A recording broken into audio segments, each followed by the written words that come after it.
মাথায় রাখবেন, নিজের গুনাহই গুনাহা নয়, সন্তানের অনেক গুনাহের দায়ভার কিন্তু বাবাকে কিয়ামতের দিন বহন করতে হবে। যদি কিয়ামতের দিন আল্লাহর বিচারের কাঠগড় থেকে নিজেকে বাঁচাতে চান, আপনার ছেলেকে অল্প বয়সে চরিত্রবান মেয়ে দেখে বিয়ে দিয়ে দেন, সামনে আসতে শিক্ষা। আপনারা ঠিক বললেও ঠিক, না বললেও ঠিক। এর কারণ হচ্ছে, আমি কোনো কথা ফানিলি বলছি না, don't take it as funny, no. আমার কথা স্পষ্ট, ক্রিস্টাল ক্লিয়ার।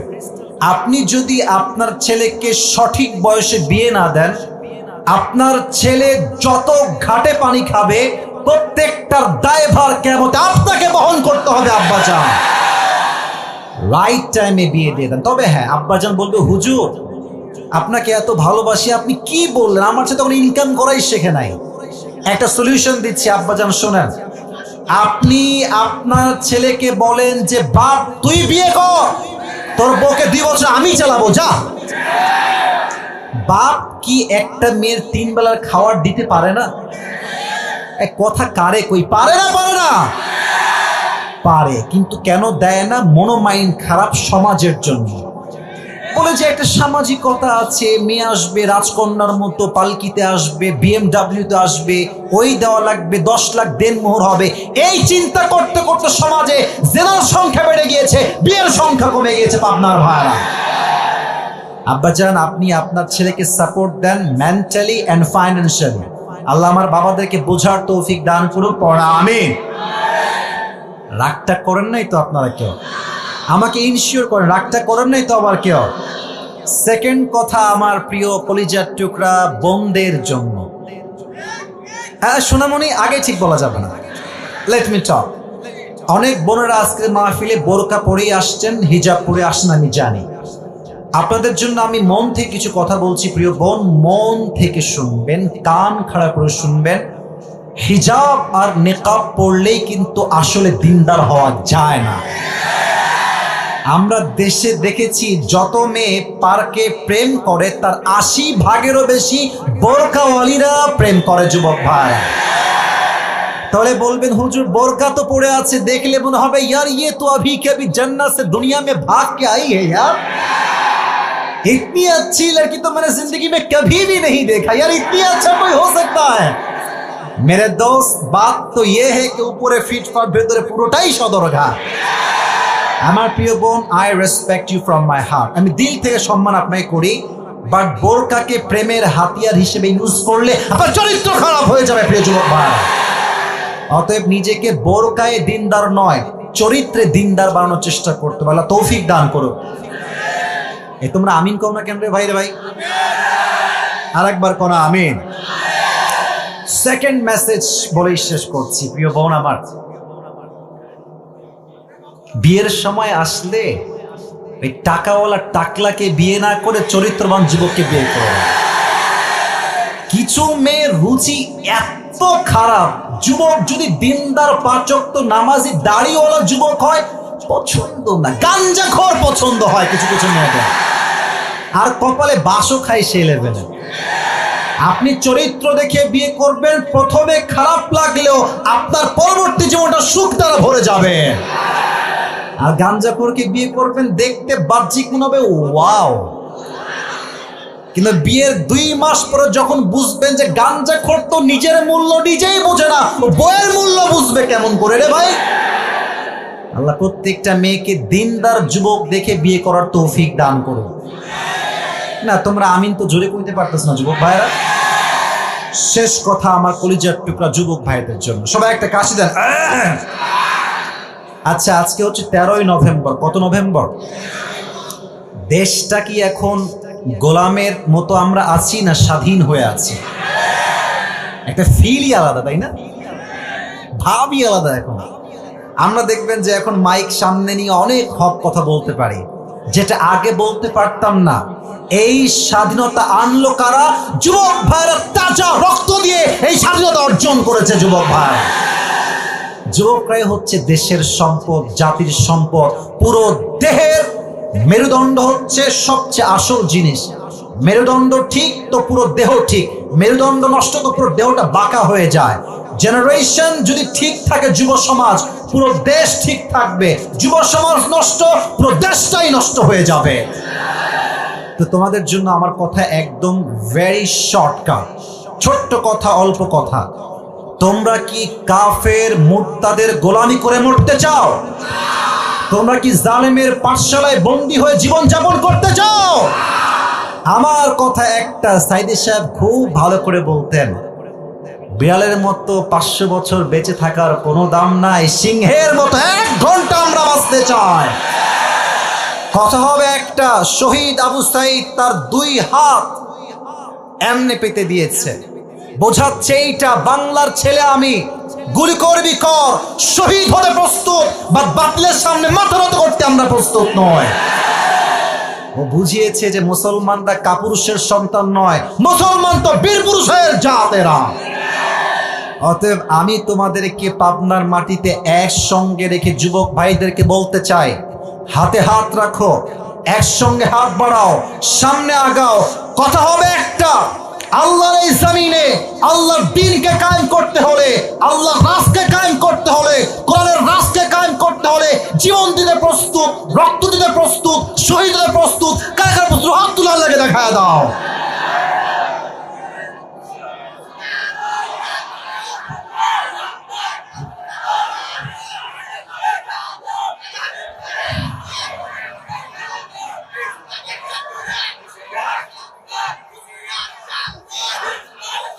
আল্লাহ কবুল করুন, পড়া আমিন, জোরে সোরে পড়া আমিন।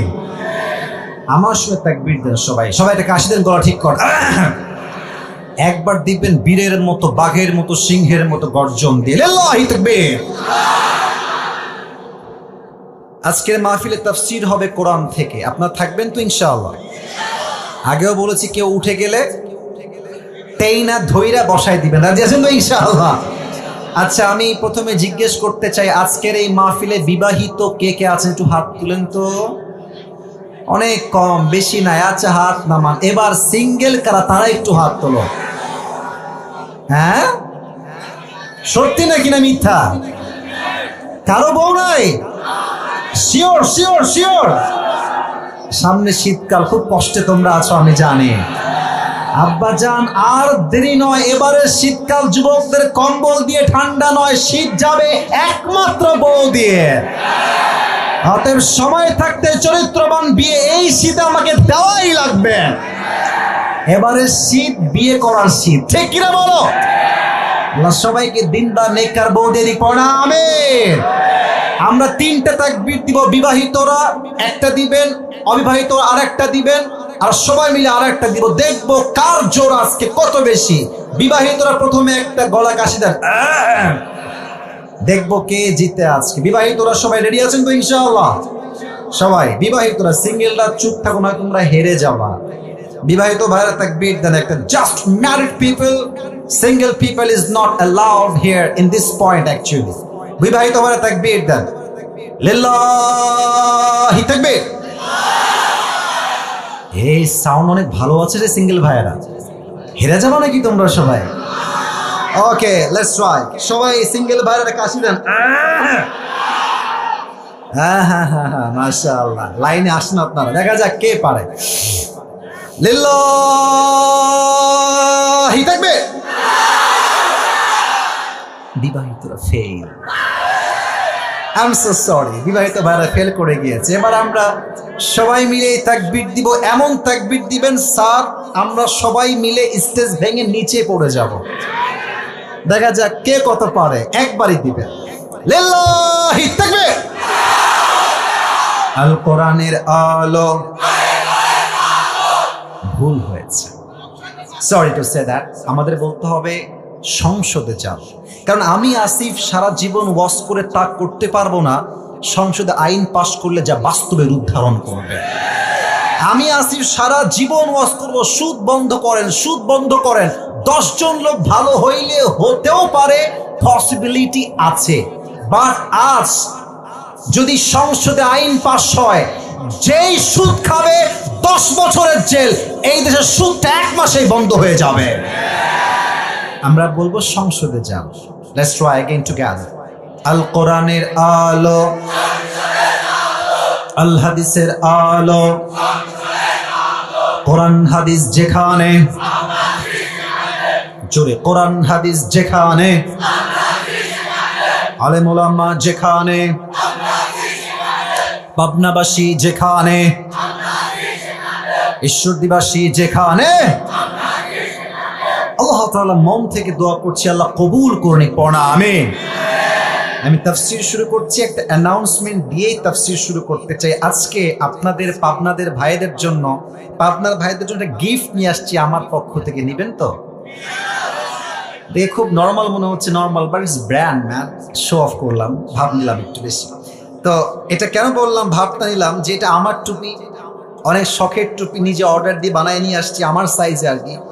তো এই টুপিটা আমি আজকে গিফট করতে চাই যে কোনো একজন যুবককে, বা যে কোনো একজন মুরব্বীকে, বা যে কোনো একজন ছোট্ট বাচ্চাকেও দিতে প্রস্তুত আছি আমি, বাট যোগ্যতা লাগবে একটা। কয়টা? কথা কোন কয়টা? আমি আসিফ এখন যে আয়াত থেকে তাফসীর বা যে সূরা থেকে তাফসীর পেশ করব, আমার পুরো লেকচারটাই হবে কনস্ট্রাকটিভলি ইনশাআল্লাহ, পুরোটাই গঠনমূলক হবে। যদি কোনো যুবক, আচ্ছা একটা সুযোগ আছে, আপনি চাইলে আপনার অ্যান্ড্রয়েড ফোন বা আইফোনের নোটপ্যাডে লিখতে পারেন, নো প্রবলেম অ্যাট অল, চাইলে লিখতে পারেন। অথবা আপনি চাইলে আপনার ডায়েরিতে কলমে লিখতে পারেন, no problem, not a big deal. তবে হ্যাঁ, ওয়াজ যখন শেষ হয়ে যাবে, পুরো আয়াতের তাফসীর বা সূরার তাফসীর যখন শেষ হয়ে যাবে, আমি বলবো আমি যা যা বলেছি কে বলতে পারবা, একজন দাঁড়াবেন, একজন সুযোগ দেওয়া হবে। যদি আপনি আমার প্রশ্ন অনুযায়ী উত্তর করতে পারেন, তবেই আজকে এই টুপিটা আপনার মাথায় আমি পরিধান করাই দিব। রাজি আছেন? একটু কমে গেছে ইনশাআল্লাহ, বলেন সবাই ইনশাআল্লাহ। শেষ তাকবীর দেন, লিল্লাহি তাকবীর।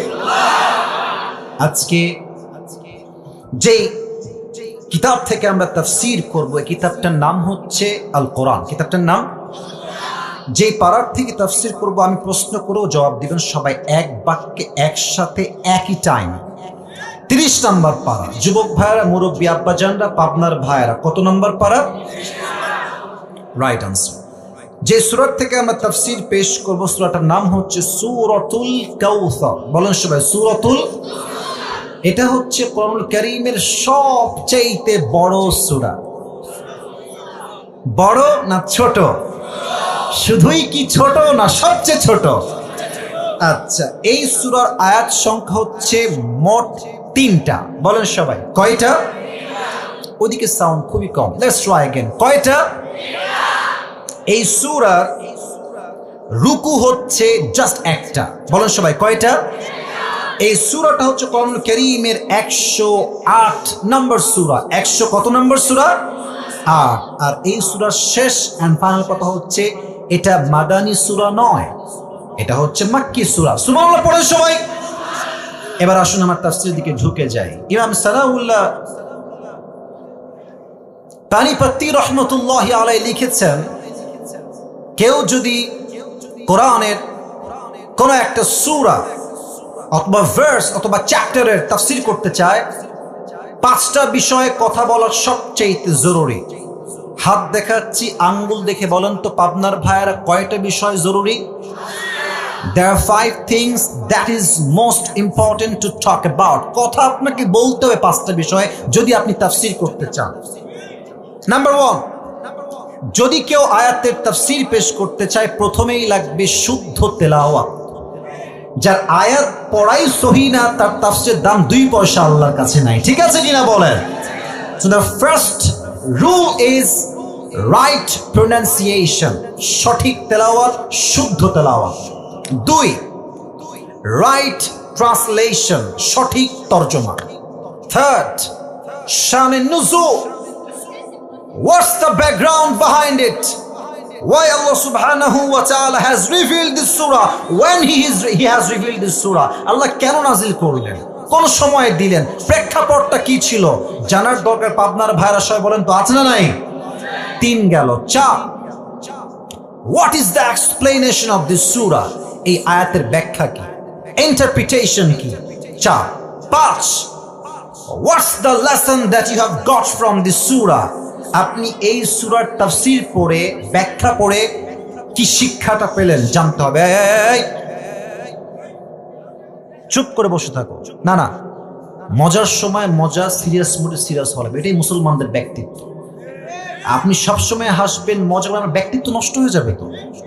অলওয়েজ হাসাহাসি নয়, হাসার সময় হাসাহাসি, যখন কান্নার ওয়াজ কান্না, হাসির ওয়াজ হবে হাসি হবে, ঠিক কিনা বলে?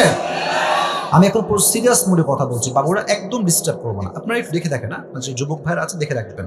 আর কোনো সাউন্ড চাচ্ছি না, রাজি আছেন তো ইনশাআল্লাহ? প্রথমে আসুন সূরার সঠিক তেলাওয়াত আমি পড়ছি। কেউ মোবাইল ফোনে হাত দিবেন না, ফেসবুকে যাবেন না। মায়েরা বোনেরা প্লিজ মেহেরবানি করে, আমি অনেক রিপোর্ট পাই আমার ফেসবুক পেজে যে মেয়েরা মাহফিলে এসে ফেসবুকে মেসেঞ্জারে কথা বলে, ভিডিও কলে কথা বলে। What is this? আপনি কি মাহফিলে ওয়াজ শুনতে আসেন না ভণ্ডামি করতে আসেন? এখানে ওয়াজ শুনবেন, কোরআন পড়বো আমি, ফাস্তামিউলা, কলিজার থেকে শ্রবণ করতে হবে, ঠিক কিনা বলেন পাবনার ভাইরা? আমি তেলাওয়াত করছি প্রথম শব্দ থেকে। আউযু বিল্লাহি মিনাশ শাইতানির রাজীম। বিসমিল্লাহির রহমানির রহিম। ইন্না আ'তাইনাকাল কাউসার ফাসাল্লি লিরাব্বিকা ওয়ানহার ইন্না শানিআকা হুয়াল আবতার। আল্লাহু আকবার। শুদ্ধ তেলাওয়াত ডান। সেকেন্ড পার্ট হচ্ছে ট্রান্সলেশন, তরজমা। আল্লাহ তাআলা বলছেন, ইন্না আ'তাইনাকাল কাউসার, O my prophet, indeed we have granted you Kauthar. Ya Rasulullah, ya Habib Allah, আমি আল্লাহ তাআলা আপনাকে হাউজে কাউসারের মতো নিয়ামত নিজেই দান করেছি। সুবহানাল্লাহ পড়ে। ফাসাল্লি লিরাব্বিকা ওয়ানহার, so perform the salah and sacrifice to your Lord alone. অতএব আপনি নামাজ পড়ুন, কোরবানি করুন, লোক দেখানোর জন্য নয়, মানুষকে খুশি করার জন্য নয়। It's just not for show off, লোক দেখানোর জন্য নয়। আমার নামাজ, আমার কোরবানি এক সপ্তাহ খুশির জন্য হবে। তিনি কে? সেকেন্ড আয়াতের তরজমা। থার্ড, ইন্না শানিআকা হুয়াল আবতার, O my prophet, indeed the one who hates you is truly cut off from any goodness. Ya Rasulullah, যারা আপনার সামনে বেয়াদবি করবে, যারা আপনার বিপক্ষে ফেসবুকে লিখবে, যারা আপনার ছবিকে অঙ্কন করে কার্টুন করবে, যারা আপনার সঙ্গে বিদ্বেষ পোষণ করবে, আমি আল্লাহর ওয়াদা সূরা কাউসার আমি দিলাম, যে আপনার সঙ্গে বেয়াদবি করবে, আমি আল্লাহ তার পুরো বংশকেই নির্বংশ করে দিব। আল্লাহু আকবার। এই ওয়াদা এই আয়াতে করেছে এক সপ্তাহ। আওয়াজ দিয়ে বলেন তো পাবনার ভাইরা, তিনি কে? এবার আসেন 3 নাম্বার চ্যাপ্টার। এটা বলতে গেলে আমাকে হাদিসের ঘটনায় যেতে হবে। ঘটনা বলার সময় জরুরি হচ্ছে দুটি বিষয়। এক, ঘটনা যে আমি বলছি আপনার ঠিক বেঠিক বলা জরুরি নয়, আমি কোন ধারায় বলছি, কি বলছি, that is most important. Number 2, ঘটনা যে আমি বলছি আপনি কি শিক্ষা পেলেন, দ্যাট ইজ মোস্ট ইম্পর্টেন্ট, ঠিক কিনা বলেন? বলেন তো আমরা যেই নবীর উম্মত সেই নবীর নাম কি? মুহাম্মদুর রাসূলুল্লাহ। পড়েন সবাই সাল্লাল্লাহু। শান্তভাবে, আমি কোনো সাউন্ড নাই, শান্তভাবে সবাই পড়েন সাল্লাল্লাহু আলাইহি ওয়াসাল্লাম। আমি প্রশ্ন করছি, উত্তর দিবেন নরমাল আওয়াজে, খুব উঁচু আওয়াজ লাগবে না। নবীজির বাবার নাম কি ছিল? একটু আরেকটু জোরে বলো, নাম কি ছিল? আচ্ছা, সেকেন্ড কোয়েশ্চেন। আমি কাউকে বাধাতে চাচ্ছি না, আমি আপনাদেরকে আলোচনায় ঢুকাতে চাই তো, মনোযোগ বাড়াতে চাই তো। Just for your concentration I am trying to motivate you, আপনাকে আমি অনুপ্রাণিত করার ট্রাই করছি। নবীজির মায়ের নাম কি ছিল? বামে বলেন ভাইরা, নবীজির মায়ের নাম কি ছিল? আমিন। দুধমা হালিমাতু সাদিয়া রাদিয়াল্লাহু তাআলা আনহা, বলুন সবাই মারহাবা। আচ্ছা, নবীজির চাচার নাম কি ছিল? আরে ভাই জানেন তো, ভয় কেন লাগছে? বলেন না সবাই, নবীজি চাচার নাম কি ছিল? আবু তালেব। নবীর দাদার নাম কি ছিল? Abdul Muttalib. শেষ প্রশ্ন, last question in this point. নবীজির বউ তো ছিল মোট 11টা। পাবনার ভাইরা, মোট কয়জন ছিলেন? নবীজির প্রথম স্ত্রীর নাম কি ছিল? সবাই বলেন এক বাক্যে। খাদিজাতুল কুবরা রাদিয়াল্লাহু তাআলা আনহা। বলেন আল্লাহু আকবার। নবীজির বয়স যখন মাত্র 6, নবীজি মাকে নিয়ে মদিনার থেকে মক্কায় ফিরে আসছেন। আমার যুবক ভাইয়েরা, তোমরা মনে করো যে তোমার মায়ের চেয়ে তোমার গার্লফ্রেন্ড আপন, ঘোড়ার আন্ডার আপন। তোমার গার্লফ্রেন্ড 1 নাম্বারের স্বার্থপর। তুমি বিশ্বাস করো আমার যুবক ভাই, তোমার পায়ে হাত রেখে বলছি, তোমার পৃথিবীতে একমাত্র নিঃস্বার্থ তোমাকে ভালোবাসে তোমার মা, তোমার বাবা। ঠিক কিনা বলো? নবীজি ফিরে আসছেন মাত্র বয়স 6, একদম 6 বছরের ছোট্ট শিশু মুহাম্মদ সাল্লাল্লাহু আলাইহি ওয়াসাল্লাম মদিনার থেকে মক্কায় ফিরে আসছেন। হঠাৎ করে নবীর আম্মাজান 2 হাত এমনি বুকে দিয়ে বসে পড়েছে। নবীজি বলছে, আম্মাজান আপনার কি হয়েছে? আপনি এরকম করছেন কেন? অস্থির হয়ে গেছে। যদি আমি এটাকে 2024 সালে নিয়ে আসি, আমি এটাকে বলবো এটার নাম হচ্ছে হার্ট অ্যাটাক। যদি ব্রেন স্ট্রোক হয় বলে আমরা ব্রেন স্ট্রোক। যদি হার্টের সমস্যা হয়, ঠাস করে পড়ে যায়, এটাকে আমরা সায়েন্টিফিকলি বলি হার্ট অ্যাটাক। নবীর মায়ের ওখানে হার্ট অ্যাটাক হয়েছে। নবীজি মায়ের কাছে দৌড় দিয়ে আসছে, মাত্র 6 বছর বয়স। নবীজির মা এমনে পড়ে গেছে। নবীজি নিজের কোল পেতে দিয়েছে মাকে শোয়ার জন্য। সুবহানাল্লাহ পড়বেন না? নবীজির মা নবীজির কোলে শুয়ে আছে, এমনে নবীজি হাত দিয়ে আছে। আম্মা আপনার কি হয়েছে? আম্মা আপনি এরকম করছেন কেন? আপনি অস্থির কেন হচ্ছেন? নবীজির মায়ের শেষ বাক্য, মুরব্বীরা কানটা খাড়া করেন, যুবক ভাইরা কানটা খাড়া করেন। নবীজির মায়ের শেষ বাক্য নবীর জন্য, আরবিতে বলছি, তারপরে বাংলা বলব। নবীজি বলছেন, আম্মা জান আপনার কি হয়েছে? মা লাকি ইয়া উম্মি।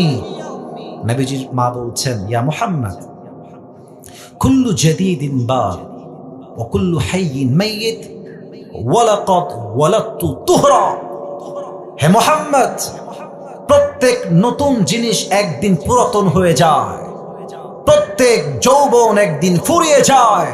বাট আমি আমেনার বিশ্বাস, আমার গর্ভ থেকে আমি এক এমন যুবকের জন্ম দিয়েছি, এমন এক শিশুর জন্ম দিয়েছি, যার আলোতে পুরো পৃথিবীটাই আলোকিত হয়ে যাবে। এই কথা বলেই নবীজির মা শেষ, ওখানেই ইন্তেকাল। আমার দিকে তাকান, নিজের মাকে একটু এখানে নিয়ে আসেন, যে আপনার মা আপনার কোলে চোখের সামনে শেষ। ভাবেন, আল্লাহ না করুক, আপনি ভাবেন। আমি যখন ওমরা করতে গেলাম, নবীজি মায়ের কবর, যখন আপনারা হজে যাবেন, ওমরায় যাবেন, দেখলে অবাক হয়ে যাবেন। চতুর্পাশে পাথর আর পাথর, এ পাশেও পাহাড়, এ পাশেও পাহাড়, হিল ট্রাক্স এরিয়া, এদিকে পাথর, ওইদিকে পাথর। আপনি অবাক হবেন যে নবীর মায়ের কবরটা এখানে দিল কেমনে? খালি পাথর আর পাথর। কোন মতে পাথরগুলো হটিয়ে নবীর মাকে কবর এমনি ওখানেই দিয়ে দিয়েছে। কবর যখন দিয়ে দিয়েছে, নবীজি মায়ের কবরে, আমার হাত দেখেন, আমার কপাল দেখেন, এমনি ভুট হয়ে আছে। আমি দেখাতে পারছি না exactly at that way, but আমি বলছি কি, আমার চেহারা দেখেন এমনি ভুট হয়ে গেছে, 2 হাত এমনি কবরে রেখে দিয়েছে। ডাক দিয়ে বলছে, আম্মা জান আপনি কোথায় গেলেন?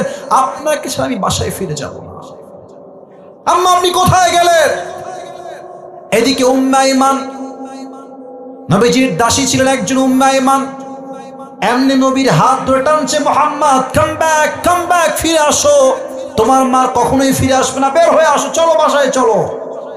এমনি টেনে হিচড়ে ধরে পাহাড় থেকে নিচে নেমে গেছে, অনেক দূর নিয়ে গেছে মুহাম্মদ সাল্লাল্লাহু আলাইহি ওয়াসাল্লামকে। নবীজি মায়ের মায়া এত বেশি ছিল, ওই দূর থেকে আবার উম্মে আইমানের হাতকে এমনি ছিটকে ছেড়ে দিয়ে আবার মায়ের কবরে দৌড় দিয়ে চলে আসছে। সুবহানাল্লাহ! কাকে বলে মায়ের ভালোবাসা? দীর্ঘ 57 বছর পর, হায়াতের শেষ জীবনে 63 বছর বয়সে নবীজি আবার মায়ের কবরে আসছেন। এসে বলছে, এই সাহাবা একরাম তোমার সবাই বাসায় ফিরে যাও, আমি এখানে একাই থাকবো। নবীজি মায়ের কবরে একাই আছেন। আমি নবীজির আকৃতি বোঝাবার জন্য আমার কাছে স্পেস নাই। দেখবেন মাঝে মাঝে বাচ্চারা চকলেট চাইলে যদি আপনি না দেন, দেখবেন যে এই 2 হাঁটু এই পর্যন্ত তুলে, আর এই 2টা হাত দিয়ে এমনি কাঁদে। আমার কথা কি বোঝা যায়? এই 2 হাঁটু তুলে এই বুক বরাবর নিয়ে আসে, দেখবেন দেওয়ালের সঙ্গে হেলান দিয়ে এমনি চুপ করে পাগলের মতো কাঁদে বাবুরা, বাচ্চারা। নবীজির 63 বছরের জীবনের শেষ মুহূর্তে হায়াতের নবীজি মায়ের কবরের কাছে এমনি হাঁটু তুলে 2 হাত এমনি ঢেকে দিয়ে বসে বলছে, আম্মা জান আপনি যাওয়ার পরে আমি বুঝতে পারলাম দুনিয়াতে মা ছাড়া সবার ভালোবাসায় স্বার্থ লুকিয়ে আছে, আর কেউ মায়ের মতো ভালোবাসতে পারে না। এক নাম্বার বাক্য মায়ের কবরের সামনে। দুই নাম্বার বাক্য, এটা খুবই সেন্সিটিভ। দুই নাম্বার বাক্য নবীজির মায়ের কবরের সামনে। নবীজি বলছে, আম্মা জান, যদি আপনি বেঁচে থাকতেন, আবারও বলছি হাদিসটা, I repeat again, I quote again, আমি আবার বলছি, ও আম্মা জান, যদি আপনি বেঁচে থাকতেন দুনিয়ার জমিনে আমি আপনার কত খেদমত করতাম। ভালো করে শোনেন, এশার নামাজ আমি পড়তাম, আল্লাহু আকবার, দাঁড়িয়ে গেছি নামাজে, সূরা ফাতিহা পড়ছি, নামাজে দাঁড়িয়েছি নামাজে, আর আমার মা ওই ঘর থেকে বলছে, ইয়া মুহাম্মদ, আমি আবার বলছি, নবীজি বলছে আমি নামাজ দাঁড়িয়েছি এশারের নামাজ, আমার মা বলছে ইয়া মুহাম্মদ, আমি নবীজি নামাজ ছেড়েই বলতাম, লাব্বাইক আম্মা জান, আপনার খিদমতে আপনার সন্তান হাজির হয়ে যাবে। সুবহানাল্লাহ পড়েন সবাই, নামাজ ছেড়ে দিতাম। থাক কথা, শেষ কথা, আম্মা জান, যদি আপনি আমার মা হয়ে দুনিয়ায় বেঁচে থাকতেন আমি আপনার এত খেদমত করতাম, এত খেদমত করতাম, এত খেদমত করতাম, পুরো পৃথিবী ইতিহাস হয়ে থাকতো যে মাকে ভালোবাসলে এইভাবেই ভালোবাসা যায়। সুবহানাল্লাহ। আজকে নিউজ পড়লাম সকালে, এই যে মাগরিব পরে আসার সময় দেখলাম এক ছেলে, এই আজকের একদিনের নিউজ, গার্লফ্রেন্ডের পাল্লায় পড়ে মাকে কুপিয়ে হত্যা করে ফ্রিজে ঢুকায় রাখছে। আজকের খবর। কত নিকৃষ্ট চিন্তা হতে পারে, কত জঘন্য চিন্তা হতে পারে। বেশিরভাগ যুবক মেয়েদের পাল্লায় পড়ে ঝাঁকা খেয়ে গাঞ্জাকে চরিত্র ইমান সব নষ্ট হয়ে যায় যুবক ভাইরা। তখন সে ভালো কাজ আর খারাপ কাজের মাঝে কোনো পার্থক্য খুঁজে পায় না। নবীজি এমনি কাবার সাথে হেলান দিয়ে কাঁপতেছে, আনাস আসছে, এসে বলছে, ইয়া রাসূলুল্লাহ, আপনার মন খারাপ কেন? আপনার চোখের কোঠায় পানি কেন ইয়া রাসূলুল্লাহ? নবীজি ডাক দিয়ে বলছে, আনাস, আমি হচ্ছে এমন একজন নবী, জন্মের পূর্বে আমার মা নাই, আমার বাবা নাই, জন্মের 6 বছর পরে আমার মা নাই, চাচা আবু তালেব সেও বিদায় নিয়েছে, আব্দুল মুত্তালিব সেও বিদায় নিয়ে চলে গিয়েছে, আমার একমাত্র কলিজার টুকরা বউ আম্মাজান খাদিজা সেও বিদায় নিয়েছে, আমাদের আম্মাজান। সুবহানাল্লাহ পড়বেন না নাউজুবিল্লাহ পড়বেন, তো হুজ হিসাব আসবে না ভাই। না, আমি বলছি যে সুবহানাল্লাহ পড়বেন, নাউজুবিল্লাহ আপনার হিসাবই আসবে না। কারণ একটা মানুষের জীবনে এত কষ্ট শুনলে মানুষ তো অবাক হয়ে যায়, এত কষ্ট সহ্য করে কেমনে। আমাদের জীবনে একদিন অভাব, একবেলা খাইনি, বলে ভাই তুই কেমন আছিস? বলছে আমার জীবনে সুখ বলতে কিছুই নাই রে ভাই, আল্লাহ আমাকে কিছুই দেয় নাই। বাট নবীর এত কষ্ট, নবী যে একটা বাক্য বলছে, আলহামদুলিল্লাহ আলা কুল্লি হাল, যা হয়ে যাক যাক, আমি আল্লাহর রহমতে অনেক ভালো আছি। সুবহানাল্লাহ পড়েন। আনাস বলছে, নবীজি কি কষ্ট আর বলেন? বলছে আমার কানে খবর আসছে আম্মার ইবনে ইয়াসিরকে, সাহাবায়ে কেরামদেরকে কাফেররা কি করেছে। ডান হাত দেখেন, ডান পা এক উটে বেঁধেছে এমনে, এক উটের সাথে, বাম পা আর এক উটের সাথে বেঁধেছে এমনে রশি দিয়ে, 2 উটকে 2 দিকে ছেড়ে দিয়েছে। উটের চাপে এমন ভাবে চাপ লেগেছে, পুরো দেহের এই রান দেহ থেকে বিচ্ছিন্ন হয়ে আলাদা হয়ে গেছে। আমার কানে খবর আসছে বেলাল রাদিয়াল্লাহু তাআলা আনহুকে কাফেররা 2 হাত এমনে দিয়ে, এখানে একটা প্যারেক, এখানে একটা প্যারেক, আর বুকের উপরে বিশাল লম্বা একটা পাথর চাপিয়ে এইভাবে শুয়ে রেখেছে মরুভূমির উত্তপ্ত গরম বালুর ভেতরে। আমার কানে খবর আসছে কাফেররা সুমাইয়া রাদিয়াল্লাহু তাআলা আনহাকে শহীদ করেছে এমন ভাবে, আমি বলবো কেমনে, আগে রেপ করেছে সবাই মিলে। আমি বলতে লজ্জা লাগে, বাট আমাকে হাদিসটা না বললে আপনারা ইসলাম যে কত কষ্টে আসছে আপনি টের পাবেন না। এদিকে দেখেন, একটা মেয়েকে, রাগ করবেন না আমার কথা, এটা হাদিস থেকে বলছি, সব কাফেররা গণধর্ষণ করেছে। নাউজুবিল্লাহ, তো কিছু পড়েন না আপনারা ভাই। এবার তার এক পা এই দিকে দিয়ে বেঁধে দিয়েছে, আর এক পা এই দিকে দিয়ে দড়ি দিয়ে বেঁধে দিয়েছে, আর কাফেররা সবাই মিলে তীর এমনে তাক করে সুমাইয়া রাদিয়াল্লাহু তাআলা আনহার লজ্জাস্থানে তীর মেরে জায়গায় শহীদ করে দিয়েছে। একটা মেয়ের কি পরিমাণ কষ্ট আপনি চিন্তা করেন তো। সমস্ত কাফের মিলে ধর্ষণ করেছে, আর তার 2 পা 2 দিকে টাঙিয়ে রেখে দড়ি দিয়ে বেঁধে প্যারাক দিয়ে মেরে দিয়ে লজ্জাস্থানে তীর মেরে শহীদ করেছে। আল্লাহু আকবার, কি স্যাক্রিফাইস, কি জীবন, কি ঈমান, কি তাগড়া ঈমান তাদের। আর কাফেররা বলছে মুহাম্মদ, নাউজুবিল্লাহ, এবার জোরে বলবেন, বলছে মুহাম্মদ তোরে তোর রব ভালোবাসে না, তাই তোর কোনো সন্তান দুনিয়াতে বেঁচে নাই, তুই হচ্ছিস লেজ কাটা বংশের মানুষ। এই কথা আমি তো বলছি ব্যাখ্যার জন্য, আমার বলতো আমার হাত পা কাঁপতেছে, আমি কেমনে নবীর সামনে কথা বলতে পারি? বলছে তোর বংশের লেজ কাটা, তো কোনো পুত্র সন্তান বেঁচেই নাই। আচ্ছা বলেন তো, এই যে এতগুলো হাদিস বললাম নবীর জীবন থেকে, আপনার কি মনে হয় পাবনার ভাই, নবীর জীবনে কষ্ট কি কম না অনেক বেশি? আমাকে বলেন, অনেক কম না অনেক বেশি? এমনি হেলান দিয়ে নবীজি বসে আছেন। তো দেখেন, এই যে কথা বলছি, ডানে বামে কত যুবক মুরব্বী তাকায় আছেন আমার দিকে। একবার ডানে তাকাই, একবার বামে তাকাই, একবার সারের দিকে তাকাই, এইদিকে তাকাই, মাঝে মাঝে নিচের দিকেও তাকাই। তো আনাস কথাগুলো শুনতে শুনতে এত কান্না পেয়েছে আনাসের, আনাস মাথাটা নিচু করে, এখন কিন্তু হাদিসের মেইন পয়েন্টে আমি আছি, মূল কথায়, এমনি মাথাটা হালকা করে নামিয়েছে, কথা বলতে বলতে in the middle of conversation, কথার মাঝে মুখটা হালকা নামিয়েছে। জাস্ট 30 সেকেন্ড পরে চোখ তুলেছে, নবীর দিকে তাকিয়েছে। একটু আগে নবীর দুই চোখ বেয়ে বেয়ে পানি ঝরছিল, অশ্রু ঝরছিল। 30 সেকেন্ড পরে তাকিয়ে দেখছে নবীজির পুরো চেহারায় উজ্জ্বল ঝলমলে মুচকি হাসি বের হচ্ছে। সুবহানাল্লাহ। আনাস বলছে, নবী হে, কথা বলো না, থাক না, ওভাবেই থাক, কথা বলো না। ইয়া রাসূলুল্লাহ, আপনার চোখে তো পানি ছিল, আপনি হাসছেন কেন? নবীজি ডাক দিয়ে বলছে, আনাস, আমার হাসির কারণ হলো আমি সত্যি অনেক কষ্টে ছিলাম, বাট আমার কষ্ট দূর করার জন্য আল্লাহ রাব্বুল আলামিন এই মুহূর্তে আমাকে হাউজে কাউসারের মতো নিয়ামত এখনই জিবরাইল দিয়ে গিয়েছে। সুবহানাল্লাহ।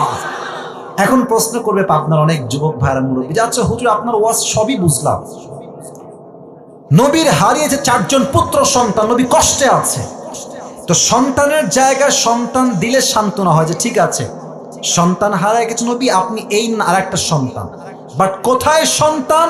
হ্যাঁ, তাফসীরের চ্যাপ্টার বুঝবেন, আউল ফাউল কথা না, তাফসীর বোঝেন। কোথায় সন্তান আর কোথায় পানি? পাবনার ভাই কোন তো বাহ্যিক ভাবে পানির সঙ্গে সন্তানের কোনো মিল কি আছে? বোঝে নাই, কোনো মিল কি আছে?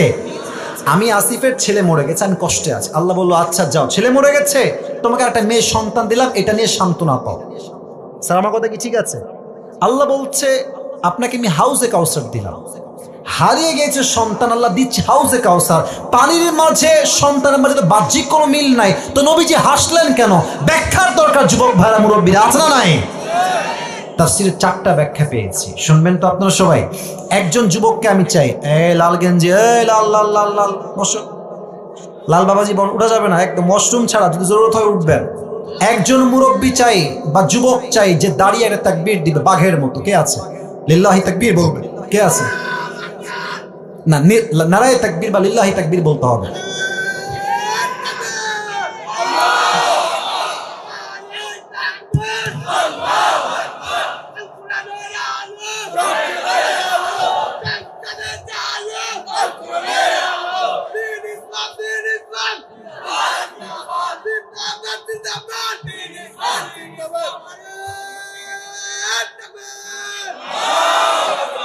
আপনাদের সবার সাউন্ডের চাইতে ওর একার সাউন্ডই অনেক বেশি। হ্যাঁ, তোর বউ কনফার্ম রে? আল্লাহকে দিনদার নেককার বলতে দিক পড়া। এক, বসে পড়ো, আর কথা না। 1 নাম্বার ব্যাখ্যা, নবী হাসলেন কেন? আচ্ছা, আমরা যে শেষ নবীর উম্মত, আমরা সবাই খুশি না বেজার? দিল থেকে বলেন নাই তো, খুশি না বেজার? আল্লাহ বলছে নবী আপনার 1 নাম্বার হাসির কারণ হবে এইটা যে আপনার 4টা মাত্র পুত্র সন্তান তুলে নিয়েছি, that's fine, okay cool, but আপনার এই 4টা সন্তানের পরিবর্তে আমি আল্লাহ তাআলা আপনাকে কোটি কোটি রুহানি সন্তান দুনিয়াতে দান করব। সুবহানাল্লাহ। নবীজি হেসেছেন। 2 নাম্বার কারণ, অসাধারণ কারণ। আচ্ছা, এই দেশে পীরের ছেলে পীর এরকম আছে না নাই পাবনার ভাইরা? অনেকের বাবা পীর ছিলেন, দাদা পীর, খুব ভালো ছিলেন তারা, বাট ছেলে পীর হয়েছে নিজের যোগ্যতায় নয়, বাপ পীর, তাই ছেলে পীর। বাপ ছিল আল্লাহওয়ালা, বাট ছেলে গাঞ্জা খাইয়া কলকিটাই না কুল পায় না। ঠিক আছে কিনা? আর বিশেষ করে কিছু মেয়েরা মাজারে গিয়ে, বাবা আমার একটা মেয়ে লাগবে, বাবা আমার একটা ছেলে লাগবে, বাবা আছে না নাই? প্রিয় আম্মা জান, আচ্ছা, আপনারা কি মাজারে কখনো গেছেন? আরে ভাই, গেছেন কিনা বলেন সবাই।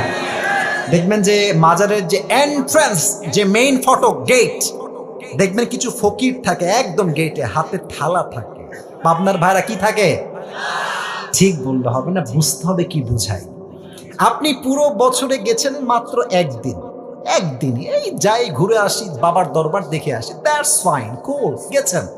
প্রিয় ভাই, আপনি বছরে গেছেন একবার চাইতে, আর এই ফকিরের বেটা ফকির পুরো জীবনটাই মাজারেই বসে আছে। ফকির এমনি থালা পেতে আপনাকে আগেই মেসেজ দেয় যে বাবু রে, বাবা যদি কিছু দেওয়ার ক্ষমতা রাখতোই, তোর আগে আমি বড়লোক হয়ে যেতাম।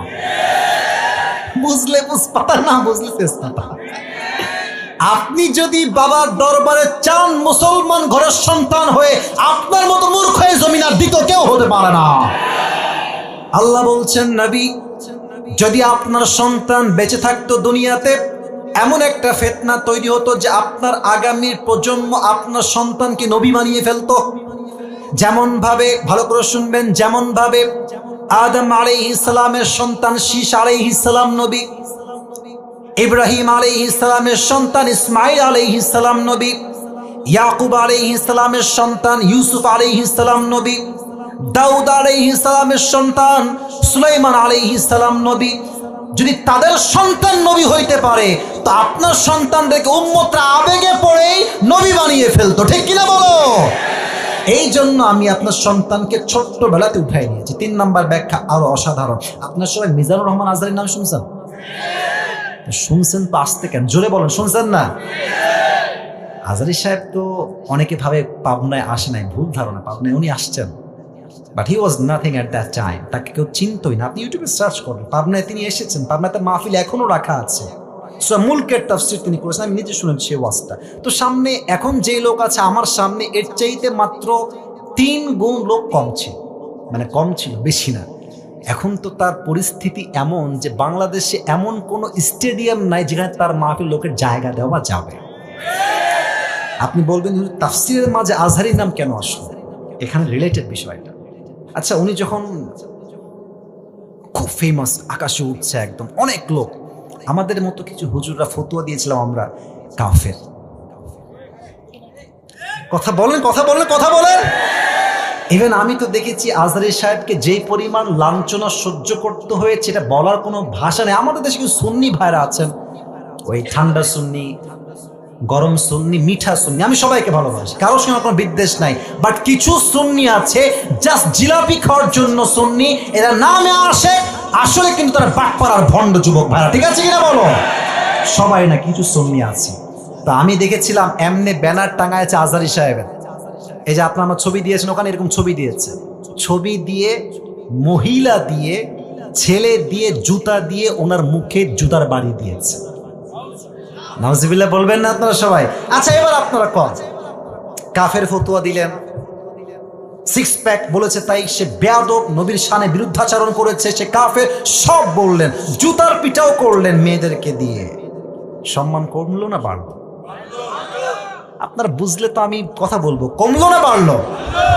কত বাড়লো? আল্লাহ তার সম্মানকে আকাশচুম্বী করে দিয়েছে, ঠিক কিনা বলো? আচ্ছা, এবার আসেন আল্লামা সাঈদী হুজুরের কথায় আসি। চেনেন তো আপনারা সবাই? আমাদের আওয়ামী ফ্যাসিস্ট ভাইয়ারা কি ট্রাই করলেন, যে সাঈদী সাহেব হচ্ছেন রাজাকার, আর উনি স্পষ্ট ভাষায় বক্তব্য দিয়ে বলেছিলেন, যদি আমাকে কেউ রাজাকার প্রমাণ করতে না পারে, তার নামে 10 কোটি টাকার মানহানি মামলা করব।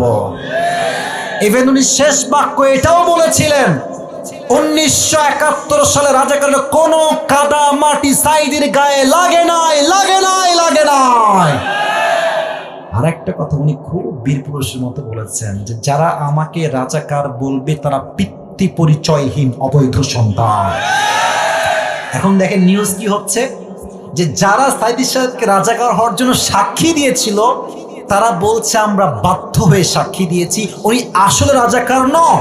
তাহলে এটাই হচ্ছে প্রমাণ, ওয়াতুইজ্জু মান তাশা ওয়া তুযিল্লু মান তাশা বিয়াদিকাল খায়র। সম্মান দেওয়ার মালিক আল্লাহ তাআলা, অসম্মানের মালিক আল্লাহ তাআলা। যখন সে কাউকে উঠাইতে চায় তাকে নামার অধিকার ও যোগ্যতা কারো কাছে থাকে না। যুবক ভাইরা, আল্লাহ বলছেন নবী, কাফেররা আপনাকে বলছে লেজ কাটা বংশের সন্তান আপনি, আপনার কোনো সন্তান দুনিয়াতে বেঁচে নাই। এই যে আপনার কাফেররা পাগল বলে, গালি দেয়, আপনাকে পাগল বলে প্রচার করতে চায়, আমি আল্লাহ রাব্বুল আলামিন কাফেরদের সমস্ত অপপ্রচারকে আমি আপনার পক্ষের শক্তি হিসেবে কবুল করে নিব। সুবহানাল্লাহ।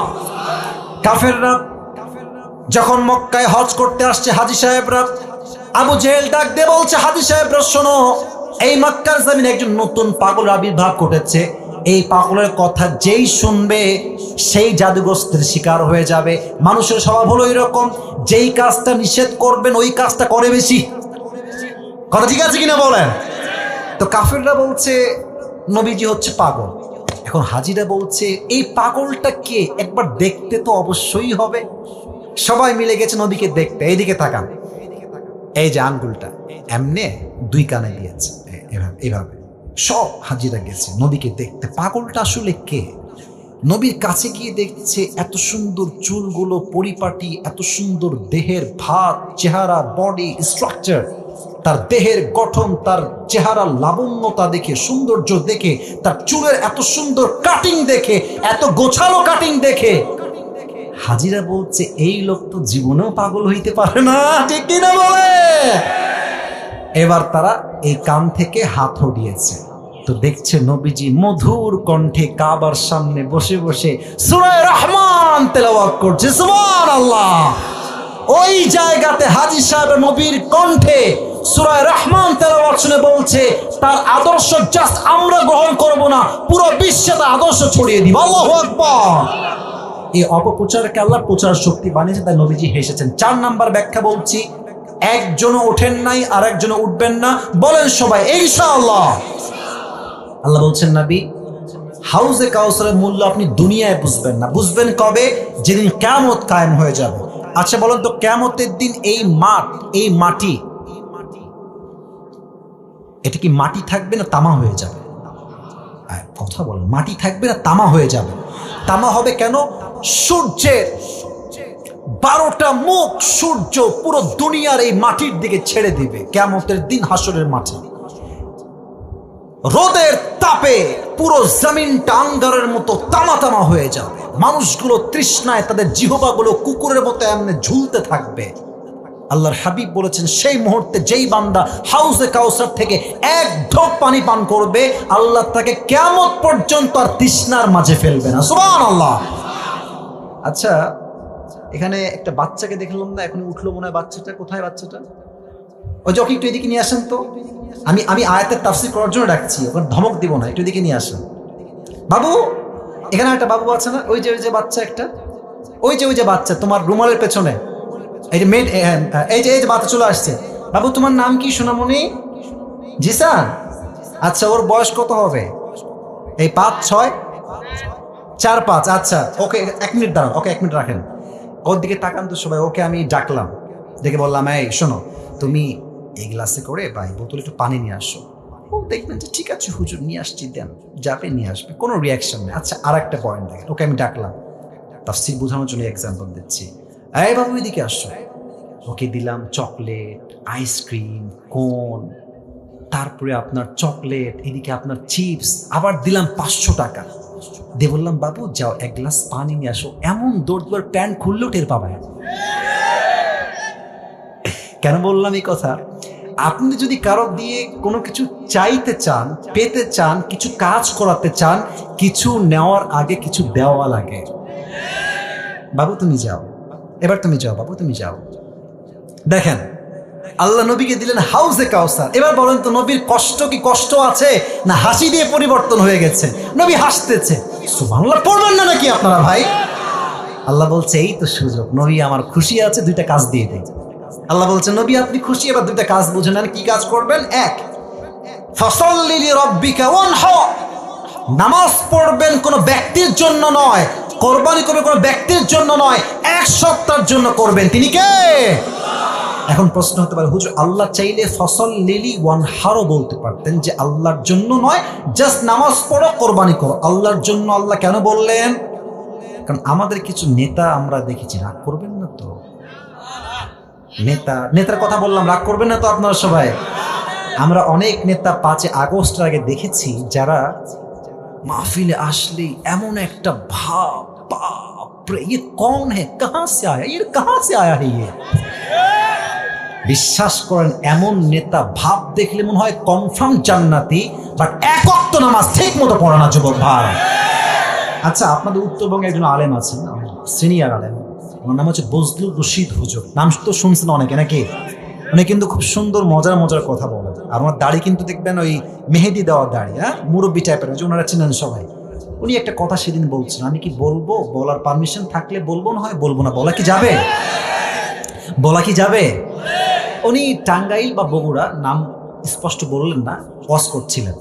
তো মনে করেন ওয়াজ জমে ক্ষীর, মানে হচ্ছে সবাই খুব মনোযোগ দিয়ে ওয়াজ শুনছেন। নেতারা খুব চালাক, যখনই ওয়াজ জমে যাবে গাড়ির বহর নিয়ে আসবে, আর চামচা তাই কিন্তু চামচা, আমার নেতা চরিত্র ফুলের মতো পবিত্র, নামাজ পড়ে না এক অর্থ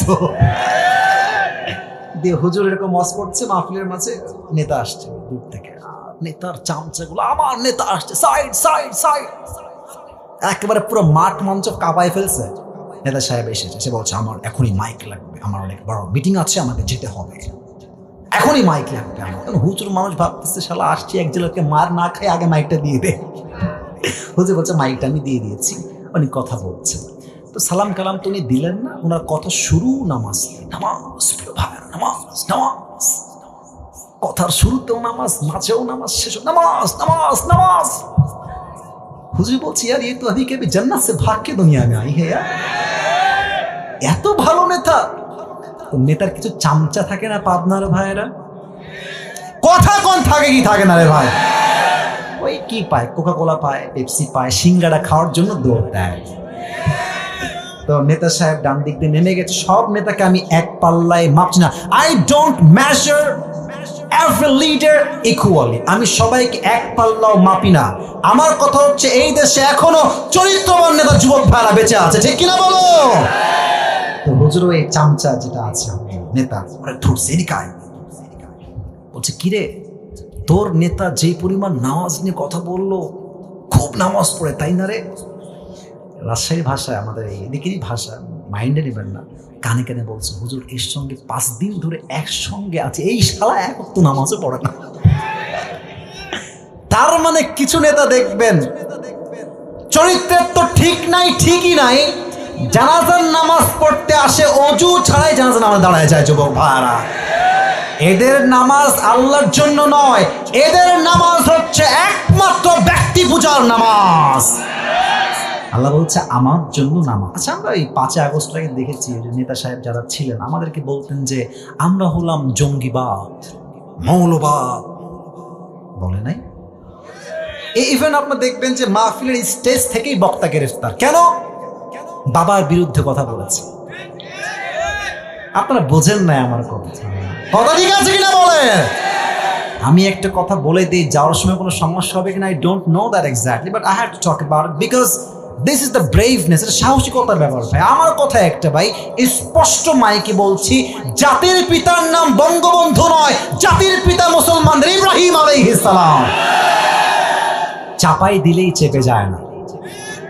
এখন আসেন মাহফিলে, আসেন, এসে বাধা দেন যে হুজুর সাহেব কত বড় সাহস, আপনার বাপের বিরুদ্ধে কথা, আপনার পিঠের চামড়া একটাও বাকি থাকবে না আজকে পাবনার মাটিতে। দেশ স্বাধীন হয়েছে, আমরা ওই যে একটা ছোট গল্প মনে পড়ে গেল ভাই, কথা বললে কথা না আর বলা যাবে না, শেষ করে দেই। না না না না না, বলা যাবে যাবে।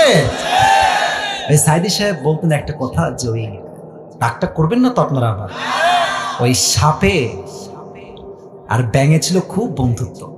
তো একদিন ব্যাঙ বলছে যে সাপ, বন্ধু তোমার যে গায়ের রং গো, ওয়াও মাশাআল্লাহ অনেক সুন্দর, তোমার যে এমনে ফস ফস করো, জাস্ট ওয়াও, তোমার যে এই স্টাইলটা just looking like a wow, just wow, সত্যি খুব সুন্দর লাগে গো বন্ধু।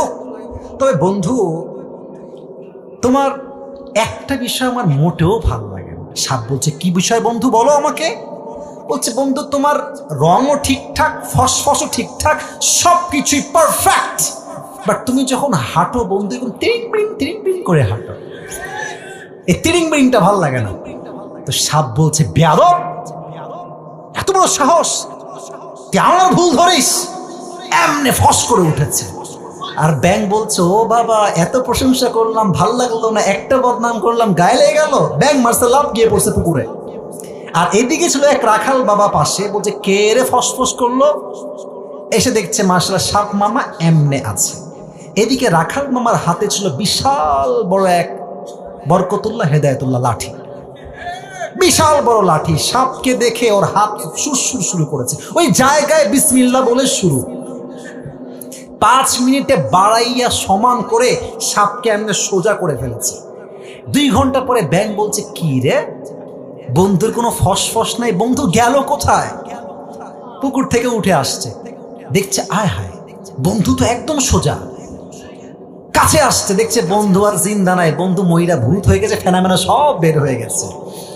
এবার ব্যাং কাছে এসে বলছে, সাপ বন্ধু, সোজা তো আপনি হইলেন, তবে ফেনা বের হয়ে সোজা হইলেন, ফেনা থাকতে আর সোজা হইতে পারলেন না।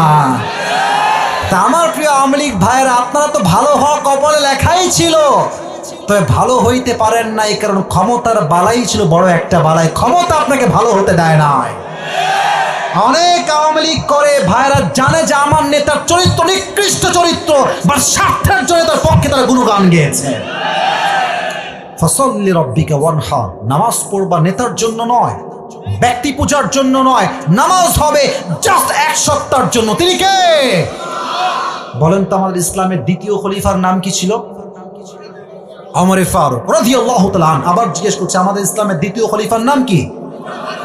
ওমর ফারুক। শেষ হাদিস বলছি, শেষ ভালো যার সব। আমি দেখেন, আমি কিন্তু ওয়াজ শুরু করছি 10:30টার সময়, আমার সময় হচ্ছে 1 ঘন্টা। আমি যুবকদেরকে বলেছি আমার ফর্ম দেওয়া আছে, তবে হ্যাঁ, সব জায়গায় নিয়ম দিয়ে নয়, কিছু জায়গায় ভালোবাসা দিয়েও হিসাব করতে হয়।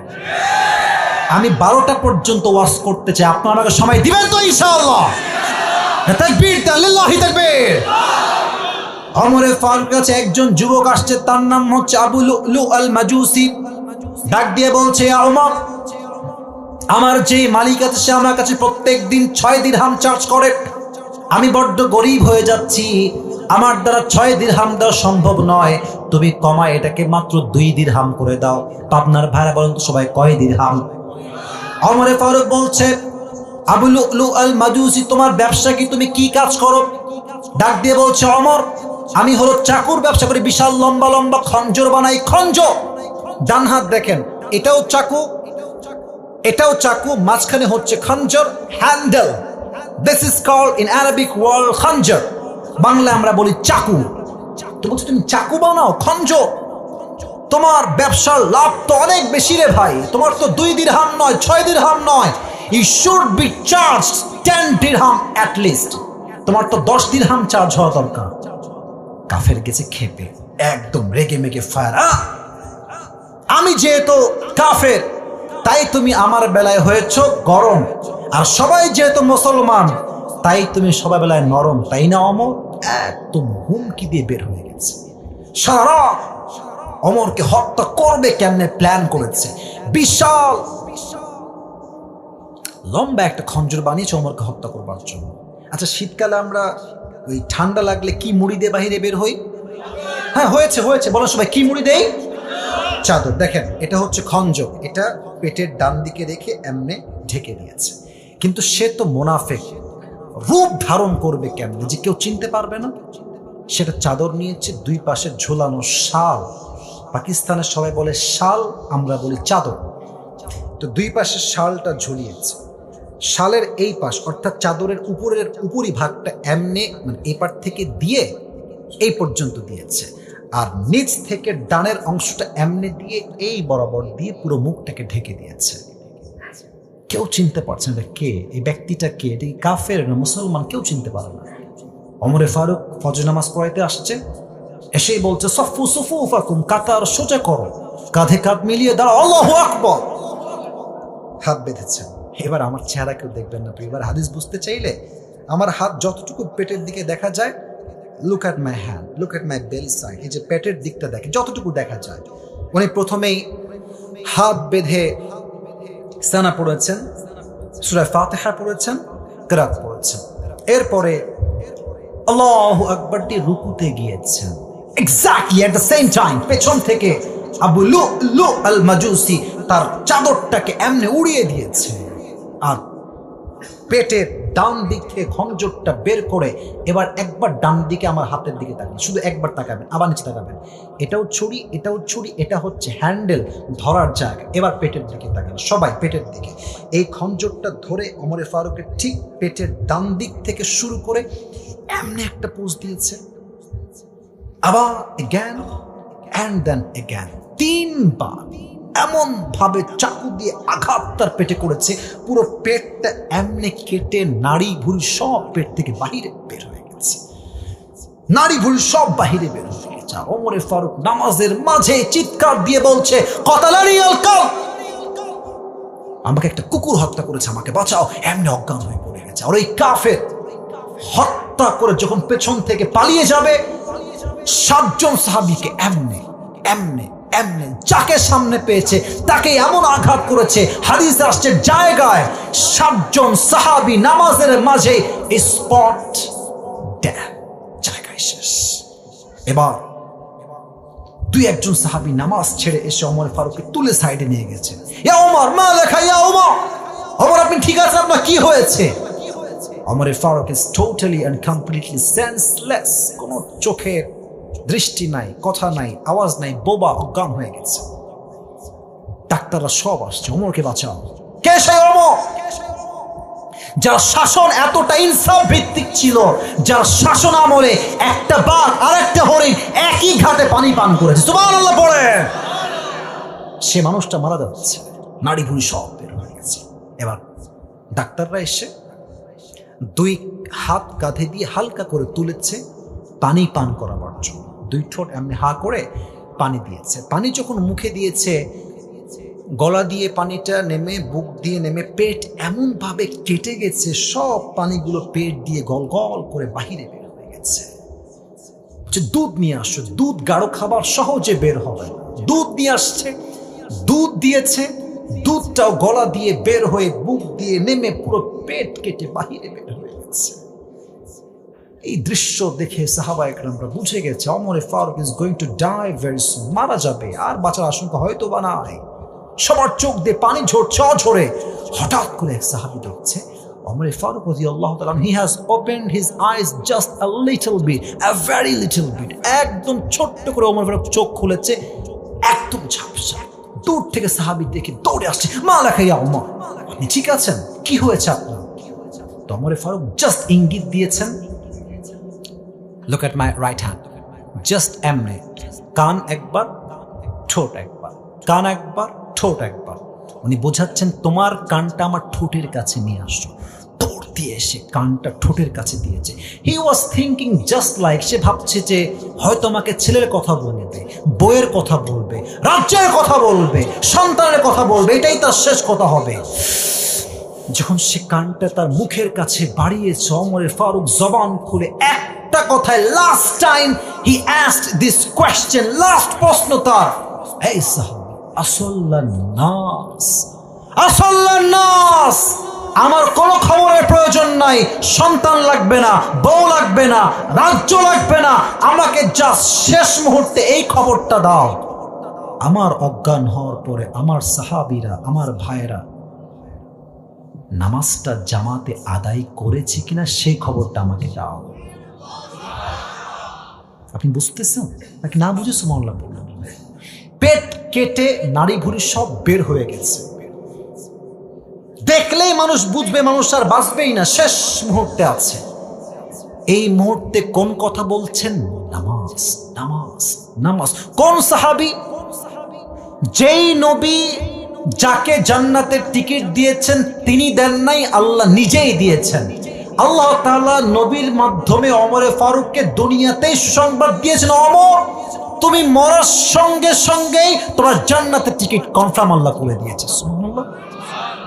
এই মানুষটা জান্নাতের টিকিট নবীর হাত থেকে পেয়েও নামাজ পড়ে নাই। আর তুমি কোন কনফার্ম জান্নাতি যে নামাজের আজান হয় আসরের, আর যুবকরা মোড়ে মোড়ে দাঁড়িয়ে পাবজি এবং ফ্রি ফায়ার খেলে বেড়ায়? আজান হচ্ছে মসজিদে, মুরব্বী এলাকার চায়ের দোকানে বসে বিড়ি টানে আর টিভিতে বাংলা সিনেমা দেখে বেড়ায়। আজান হচ্ছে মসজিদে, কিছু নির্লজ্জ বেহায়ামে বাহিরে এমন ভাবে বেপরদায় হেঁটে বেড়ায়, জাস্ট যুবকদের চোখ নয়, মুরব্বীর চোখ ইমান দুটোই নষ্ট হয়ে যায়। তুমি জান্নাতের টিকিট কই পেয়েছো? নামাজ তুমি কেন পড়তে চাও না? এজন্য আজহারী সাহেবের নানা গোলাম সারওয়ার সাইদি হুজুর একটা কথা বারবার বলতেন, ঠিক হলে ঠিক বলবেন, হয় চুপ থাকতেন। উনি বারবার বলতেন, নামাজ নাই যার, ইমান নাই তার। বলেন বলেন বলেন। উনি আরেকটা কথা বলতেন, নামাজ নাই যার, মুসলিম হিসেবে পরিচয় দেওয়ার কোন যোগ্যতাই তো তার নাই আল্লাহর জমিনে, ঠিক কিনা বলো? নামাজ হচ্ছে মুসলমানদের জীবনের সবচেয়ে গুরুত্বপূর্ণ ইবাদত। ফসল্লি লিরাব্বিকা ওয়ানহার, perform the salah and sacrifice to your Lord alone. নামাজ পড়বেন আল্লাহর জন্য, কোরবানিও করবেন আল্লাহর জন্য। লাস্ট আয়াত, I will translate of this ayah and then I will finish my speech. Inna shani'aka huwal abtar. O my prophet, indeed the one who hates you is truly cut off from any goodness. যা আপনার সামনে বিরুদ্ধাচরণ করবে, আপনার সম্মানে গুস্তাখি করবে, আমি আল্লাহ তার সমস্ত সম্মানকে মাটির নিচে মিশিয়ে ধূলিসাৎ করে দেব।